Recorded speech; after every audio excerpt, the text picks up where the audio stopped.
this is Jackie Williams and welcome to the Global Video Hub. This month we're all featuring the in colors. So I'm going to focus on 3 of the 5 colors: Pebbled Path, Copper Clay, and Wild Wheat. I'm going to start with a piece of thick white cardstock, and this is 4 1/4 inches by 5 1/2. So this card will be a little bit larger than standard just to accommodate the dies that we're eventually going to use. So I'm going to start with Pebbled Path, and I'm just going to blend some color up from the bottom. And you can see some of the brush marks. I'm not too concerned about this. So we are going to cut this piece, so it's not going to really show or matter that much in the end. Now I'm putting Copper Clay in through the middle. And then finally, I'm going to use the Wild Wheat up at the top. Be sure and blend it quite well where the 2 colors meet. Something like this. Next, I'm going to take a water painter, or you could use a spritzer or something similar. You want to get the water running quite well, so it's dripping. I like to kind of make a little puddle on my hand, then just kind of pick up some of that water so it's nice and wet. And as I'm squeezing it, kind of flick some water onto my project. Then I'll just let that sit for a few minutes and let the water do its magic. So I'm just going to set that aside. And while that is drying, I'm just going to add a little bit of that Pebbled Path on this piece that's going to be the background piece. Now this piece we're not cutting, so I do want the color to be fairly smooth. The best way to do that is to get a lot of it off your brush first. And so you've got several light layers rather than any one heavy layer. And then to just blend it out. So you'll get something like this. Set that aside. Now this piece is pretty dry, and I'm going to cut that with one of the new Gorgeous Garden dies. So we've got the leaf one or the flower one, and I think those are petunias.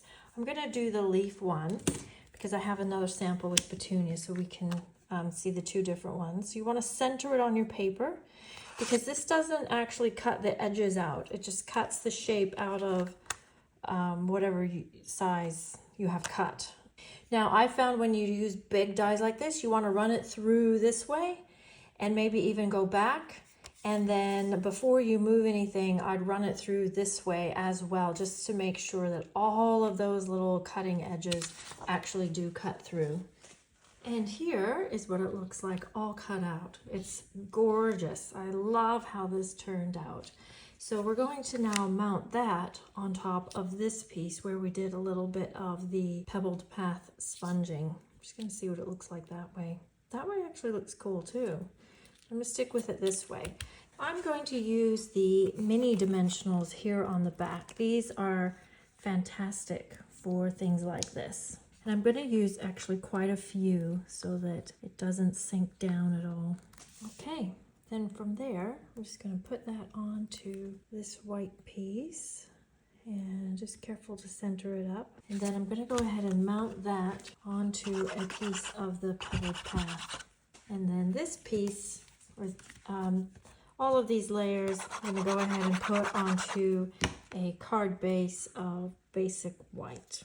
Beautiful. Now just want to add some words and embellishments. So I have stamped the "So Happy to Celebrate You," and I have done a little bit of inking here at the bottom, and I've cut out another label with the Pebbled Path, and I'll go ahead and put dimensionals on the back of this. Now for ribbon, I'm deciding if I want this Pebbled Path ribbon, or do we like the Copper Clay? I think I'm going to go with the Pebbled Path. Now, of course, you can position your label wherever you want it to be, particularly if there's maybe a section you don't like. It's an opportunity to cover it up. And then I'm just going to put my ribbon on kind of how I want it to be. Once I'm kind of happy with that, I'll just put that down with a bit of tape. And then we'll put that on about like this. And then just go back through and cut those. Now I just want to add some embellishments. And those Pebbled Path ones could be quite nice. I think I'm going to go with the Pebbled Path mixed with some pearls. And there we go. And here is another sample that I made, and this one uses copper clay, Cajun craze, and petal pink, and using the other dye out of the Gorgeous Garden dyes. Thanks so much for joining me. I hope you enjoy the new colors too. Thanks so much for joining me. I hope you enjoy this video and the rest of the hop. Please leave me a comment, subscribe, and I'll see you next video. Bye-bye. This is Jackie Williams.